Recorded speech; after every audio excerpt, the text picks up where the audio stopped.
Bismillahirrahmanirrahim. Assalamualaikum warahmatullahi wabarakatuh. Perkenalkan, nama saya Muhammad Khair Rizal, NIM 230404500014, BKA, Prodi Bimbingan dan Konseling, Fakultas Ilmu Pendidikan, Universitas Negeri Makassar. Baik, di sini saya akan membahas tentang perkembangan psikososial, yang dimana ada 4 pembahasan yang akan saya bahas, saya angkat. Pertama, definisi perkembangan psikososial menurut para ahli. Yang kedua, tahap perkembangan psikososial. Yang ketiga, periode perkembangan psikososial. Dan yang terakhir adalah faktor perkembangan psikososial. Baik, langsung saja. Menurut para ahli, teori perkembangan psikososial Erik Erikson, ada 8 tahap perkembangan yang harus dilewati oleh individu sepanjang hidup mereka. Salah satu tahap yang penting dalam teori ini adalah tahap pencarian identitas. Pada tahap ini, individu berusaha untuk mengidentifikasi siapa mereka dan mencari tahu peran sosial. Mencari tahu peran sosial mana yang paling sesuai untuk mereka yang dalam masyarakat. Jika individu berhasil menyelesaikan tugas perkembangan ini, mereka akan merasa lebih mudah beradaptasi dengan lingkungan sosial mereka.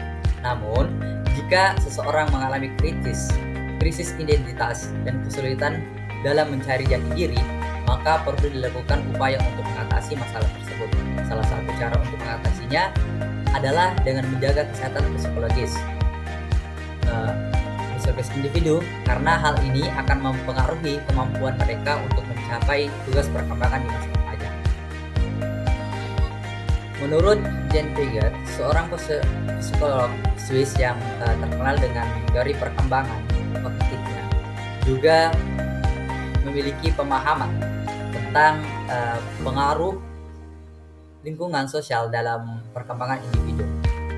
Menurut pandangannya, interaksi dengan lingkungan kita memainkan peran penting dalam memahami diri kita sendiri, dan kita melalui pengalaman interaksi dengan lingkungan sekitar untuk mengembangkan pemahaman tentang diri kita. Ahli ekologi psikologi Amerika dikenal dengan teori sistem yang menekankan peran penting lingkungan dalam perkembangan individu. Teorinya menjelaskan bahwa perilaku seseorang tidak dapat dipengaruhi oleh faktor internal, melainkan juga oleh interaksi dengan lingkungan sekitarnya.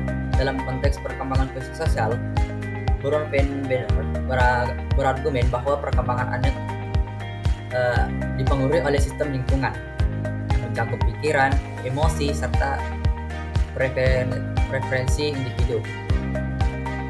Teori Baron Penn menyoroti signifikasi faktor lingkungan dan mempengaruhi sosial dalam membentuk perkembangan dan tingkah laku. Menurutnya ini, psikologis adalah kapasitas individu untuk berinteraksi dengan orang-orang di sekelilingnya. Chaplin pada tahun 2011 menggambarkan psikososial sebagai kondisi individu yang mencakup dimensi psikologis dan sosial secara bersamaan. Selanjutnya, tahap-tahap perkembangan psikososial. Tahap-tahap perkembangan psikososial menurut Erik Erikson ada 8 tahap. Yang pertama, tahap trust versus mistrust, umur 0-1 tahun. Pada tahap ini, anak-anak belajar mencari kepuasan dari tugas-tugas yang berhasil diselesaikan. Kesuksesan di tahap ini menciptakan rasa kompetensi, sementara kegagalan membuat mereka merasa rendah diri. Tahap kedua, autonomi versus shame and doubt. Pada tahap ini, anak-anak mulai ingin melakukan hal-hal sendiri, seperti berpakaian sendiri, dukungan orang tua, membantu mereka membangun rasa percaya diri, sementara perlakuan negatif dapat menimbulkan rasa malu dan keraguan. Dan tahap ketiga, initiative versus will. Di tahap ini, anak-anak belajar merencanakan dan melaksanakan tindakan. Kegagalan di tahap ini dapat menghasilkan rasa takut untuk mengambil inisiatif, mengurangi rasa percaya diri, dan menghambat perkembangan harapan di masa dewasa. Tahap keempat, industri versus inferiority. Pada tahap ini, anak-anak mencari kepuasan dari pencapaian dalam tugas-tugas akademik. Kesuksesan menciptakan perasaan kompetisi, sedangkan kegagalan dapat membuat mereka merasa rendah diri. Tahap kelima ialah identity versus role confusion. Di tahap remaja, individu mencari identitas mereka, eksperimen dan berpakaian dan berperilaku, membantu mereka menemukan diri sendiri. Peran orang tua berkurang, sementara peran teman sebaya menjadi lebih penting. Tahap ke-6, intimacy versus isolation atau masa dewasa muda. Pada tahap ini, individu mencari hubungan yang intim, seperti hubungan asmara. Kesuksesan dalam membangun hubungan membawa kebahagiaan, sementara kegagalan bisa membuat seseorang menjadi lebih tertutup. Tahap ke-7, generativity versus stagnation. Di tahap ini, individu memberikan suatu kepada dunia dan berkontribusi untuk generasi mendatang. Kegagalan dapat memiliki pandangan generatif, bisa membuat hidup terasa kurang seperti dan membosankan. Dan tahap yang terakhir atau ke-8, ego integrity versus disparis. Pada tahap usia lanjut, individu merenungkan masa lalu dan mencari integritas serta makna dalam hidup. Kesuksesan di tahap ini membawa perasaan damai, sementara kegagalan bisa menimbulkan putus asa. Baik, pembahasan selanjutnya adalah periode perkembangan psikososial, di mana periode perkembangan psikososial ini terdapat 7 periode. Yang pertama, periode bayi, yaitu dari 0 sampai 2 tahun. Pada tahap awal kehidupan, bayi sangat bergantung pada perawatan dan kasih sayang orang dewasa untuk membangun dasar rasa percaya, kasih sayang, dan rasa aman. Yang kedua, periode prasekolah pada umur 2 sampai 6 tahun. Selama periode ini, anak-anak mulai mengembangkan keterampilan sosial dasar mereka dengan berinteraksi dengan keluarga dan teman-teman. Tahap ketiga, masa sekolah pada umur 6 sampai 12 tahun. Di masa ini, anak-anak memperluas wawasan mereka tentang dunia dan keterampilan sosial mereka, mengembangkan minat dan belajar dengan bermain.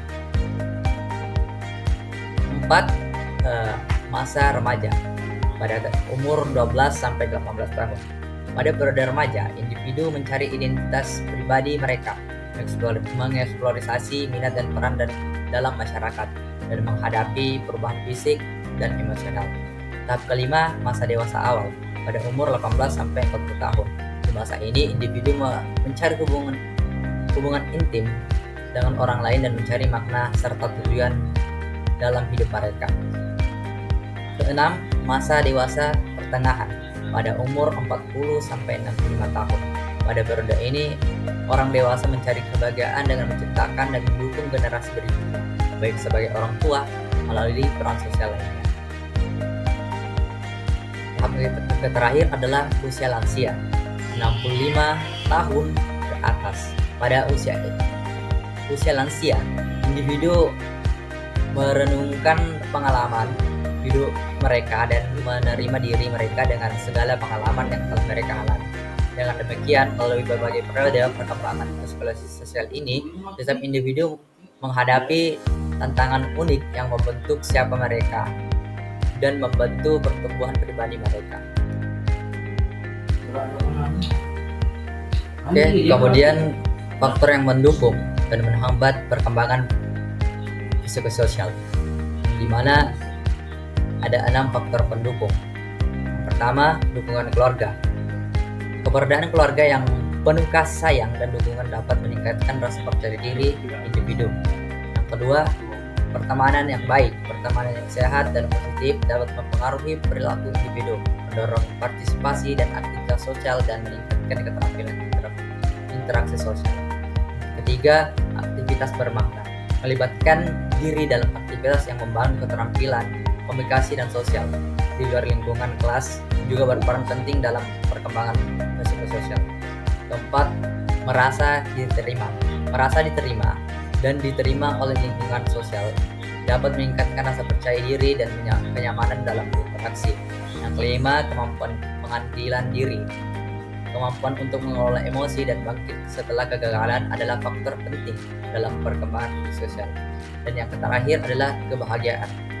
Mengejar kebahagiaan dan melakukan hal-hal yang membuat individu merasa bahagia dapat membantu meningkatkan kemampuan sosial dan emosional. Jadi, faktor-faktor yang telah disebutkan di atas memiliki dampak positif dan mengembangkan keterampilan sosial dan emosional. Baik, itulah tadi materi yang saya bawakan yang membahas tentang perkembangan psikososial.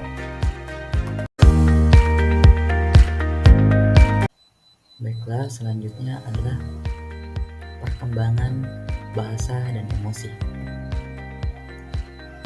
Yang pertama, berdasarkan definisi, para ahli yang disebutkan dapat disimpulkan bahwa bahasa merupakan elemen kunci dalam kehidupan anak-anak dan komunikasi global. Pembelajaran bahasa kedua seharusnya menyuruh pembelajaran bahasa pertama menitikberatkan pada interaksi lisan aktif, penggunaan bahasa spontan tanpa bergantung pada penerjemah, dan meminimalkan peraturan tata bahasa. Bahasa adalah kemampuan untuk berkomunikasi dengan orang lain melalui penggunaan simbol dan aturan. Bentuk beragam kata-kata. Bahasa memainkan peran vital dan kehidupan sehari-hari, memungkinkan orang untuk berbicara dengan menggunakan satu sama lain. Para ahli tentang definisi perkembangan bahasa.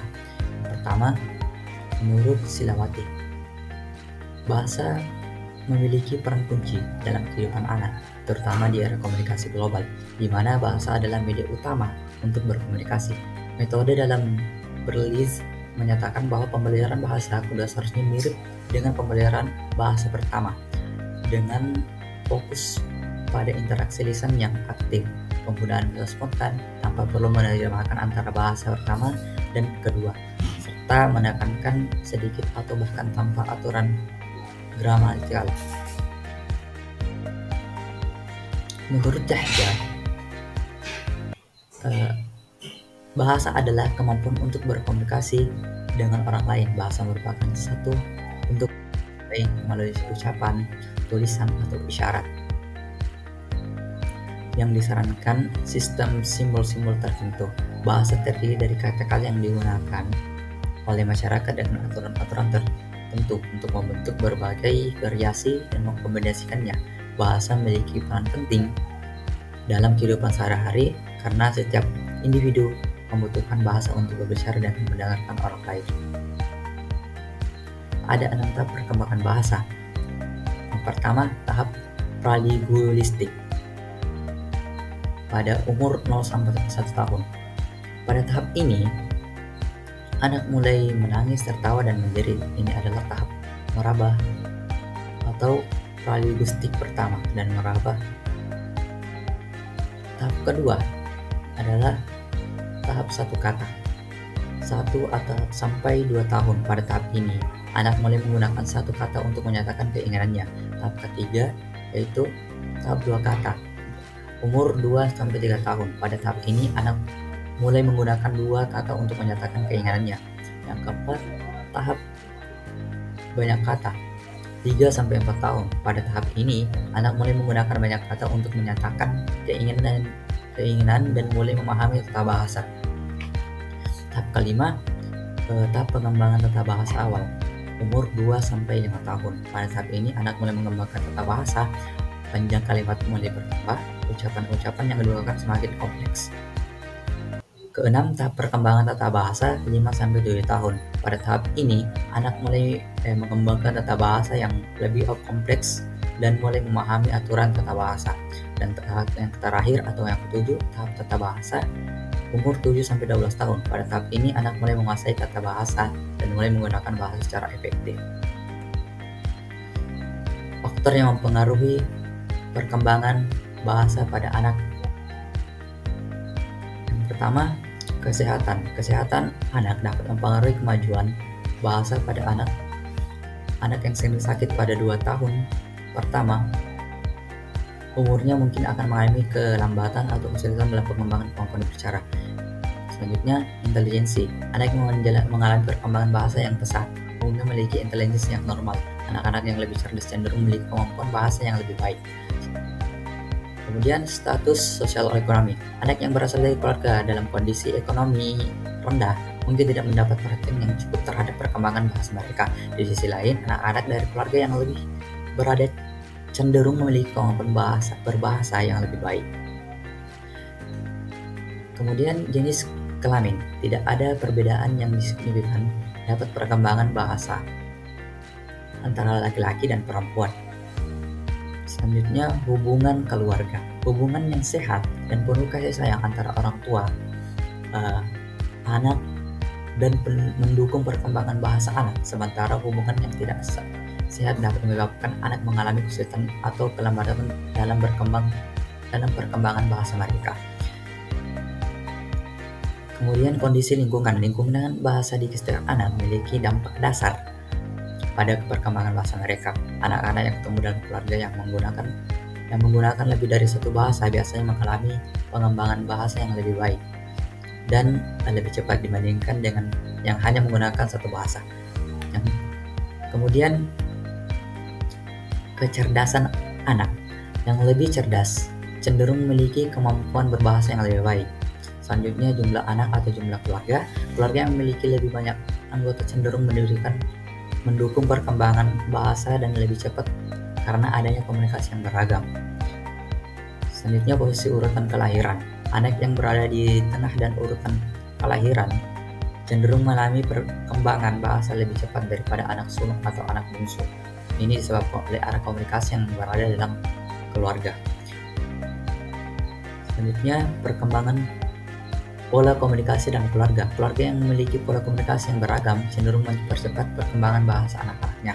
Dan yang terakhir, kediri bahasa atau pemakaian dua bahasa. Anak-anak yang dibesarkan dalam keluarga yang menggunakan lebih dari satu bahasa biasanya mengalami perkembangan bahasa yang lebih baik dan lebih cepat dibandingkan dengan yang hanya menggunakan satu bahasa. Definisi emosi menurut para ahli. Definisi perkembangan emosi menurut penjelasan Saputra mengacu pada suatu keadaan perasaan yang rumit yang disertai oleh aktivitas kelenjar dan motorik yang khas. Emosi ini mencerminkan aspek afektif yang selalu menyertai berbagai keadaan atau perilaku individu. Warna afektif ini mengacu pada peranan khusus yang muncul ketika seseorang menghadapi atau merasakan situasi tertentu seperti kebahagiaan, kesedihan, keputusasaan, keterkejutan, ketidaknyamanan, dan lain sebagainya. Yang kedua, menurut Yusuf dalam buku Alice pada halaman 144, emosi merupakan suatu keadaan perasaan yang kompleks yang disertai oleh aktivitas kelenjar dan motorik yang khas. Emosi ini berperan sebagai respon penyelesaian yang muncul dari dalam diri individu, melibatkan hampir seluruh aspek dirinya. Selanjutnya, tahap perkembangan emosi. Tahap perkembangan emosi pada anak dapat dibagi menjadi beberapa tahap. Yang pertama, tahap praproduktif. Pada umur 0 sampai 1 tahun. Pada tahap ini, anak mulai mengekspresikan diri melalui tangisan, tawa, dan jeritan. Mereka belum menggunakan kata-kata dan komunikasi. Tahap kedua atau tahap awal saat umur 1 sampai 3 tahun. Pada tahap ini, anak mulai mengalami emosi dasar seperti kebahagiaan, kesedihan, kemarahan, ketakutan, dan kegelisahan. Mereka juga mulai memahami perasaan orang lain dan menunjukkan tanda empati. Selanjutnya, tahap prasekolah pada umur 3 sampai 6 tahun. Pada tahap ini, anak mulai mengalami emosi yang lebih kompleks seperti rasa malu, perasaan bersalah, dan iri hati. Tahap sekolah 6 sampai 12 tahun. Pada tahap ini, anak mulai mengalami emosi yang semakin kompleks seperti rasa hormat, kebanggaan, dan cinta. Yang terakhir, tahap remaja umur 12 sampai 18 tahun. Pada tahap ini, Anak mulai mengalami emosi yang semakin kompleks seperti cinta, benci, dan kekecewaan. Mereka juga mulai memahami perbedaan antara berbagai jenis emosi dan mulai mengembangkan kemampuan untuk mengabaikan emosi.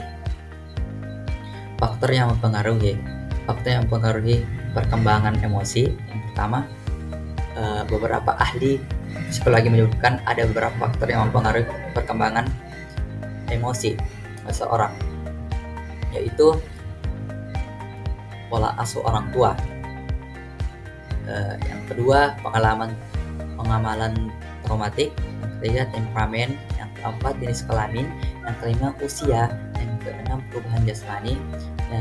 Yang ke-8, perubahan interaksi. Yang 9, perubahan pandangan luar. Perkembangan emosi anak dipengaruhi oleh sejumlah faktor, termasuk lingkungan keluarga, pola asuh, dan interaksi sosial. Orang tua dan pengasuh memiliki peran penting dalam membantu anak mengembangkan kematangan emosi pada setiap tahap perkembangan, dan dengan memberikan tanggapan yang sesuai dengan memberikan rangsangan. Orang tua dan pengasuh memiliki peran penting dalam membantu anak mengembangkan kematangan emosi pada setiap tahap perkembangannya dengan memberikan tanggapan yang sesuai dengan memberikan rangsangan yang mendukung perkembangan emosinya. Jadi itulah tadi materi yang saya bawakan, yaitu materi yang pertama adalah perkembangan psikososial, dan materi yang kedua adalah perkembangan emosi dan bahasa. Cukup sekian dari saya. Wassalamualaikum warahmatullahi wabarakatuh, dan terima kasih.